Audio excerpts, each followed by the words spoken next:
This is the stuff, guys. This is the stuff. Yes, exactly. But it's a really cool story, kind of a follow-up story to a past story.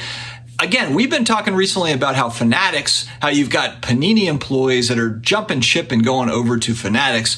But there's another story that was brewing on IG that I thought was really cool. So we saw this maybe, 2 or 3 weeks back. Michael Rubin was in Burbank Card Shop, and he was talking to a teenage girl who was a huge Devin Booker fan, going through a bunch of different Devin Booker cards. And what does he do? He gets Devin Booker on the phone. So now we have the follow-up to that video. I just saw it today, this morning, and it's basically him talking to that teenage girl again about how she got a signed Devin Booker jersey, went to the game. How big of a Devin Booker fan are you? a really, really big fan. Hi, thank you so much. What's up, Maddie? I'm glad you finally met him. I know, that was awesome. You got your jersey, you got your card signed? Yeah, he signed the jersey and then I got some cards too. I'm gonna tell him I want you to become like a Joel Embiid fan instead, or a James Harden fan, but I don't think you're ever changing. No, It's booked forever? that's forever. Alright, I'm really excited you met him, and it was great to meet in the card shop. To me, this is insane. Of course, I am about to turn 42, so I am relatively an old man here in this world.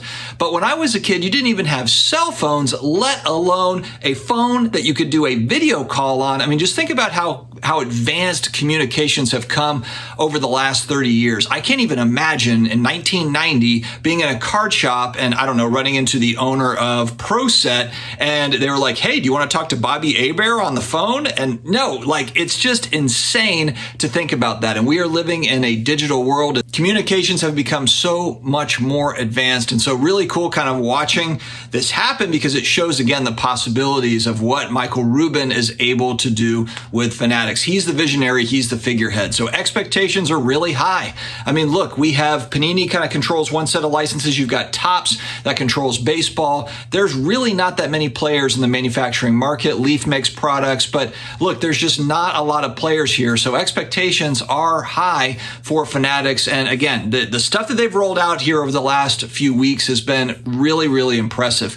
I know with kind of that debut patch thing for baseball, if that was kind of that generational announcement, I thought it was going to be something bigger than that. I thought it was going to be like LeBron signed with Fanatics, or they work some sort of other deal. They're buying Upper Deck, or something grand. I don't want to downplay the debut patch for baseball cards. I really do think that that is a cool thing that they are adding in, but I just thought there was going to be bigger news. I think there's going to be bigger news to come too. And I've been listening to a variety of different content creators talking about Panini and Topps and Fanatics. I mean, there was the announcement by Shams that, they're going to be making Topps Chrome basketball cards next year. Of course, Fanatics doesn't have the license for that. So how is that going to work? Of course, everyone's kind of throwing in their 2 cents.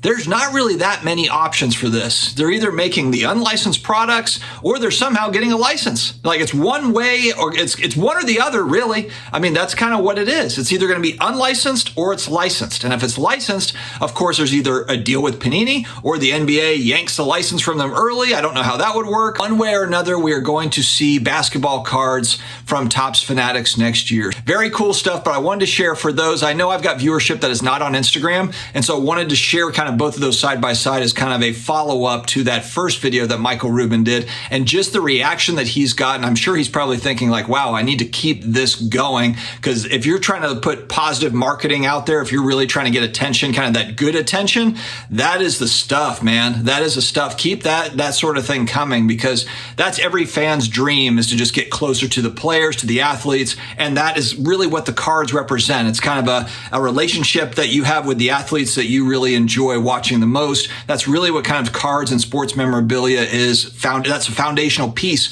of what it's all about. So really cool to see this kind of broadening out. I'm going to keep on watching it. I'll keep on sharing it as I see it. And again, I have a lot of viewership that does not watch IG. And so I wanted to share this with you all. Guys, stay healthy, stay awesome, and I will talk to you again later.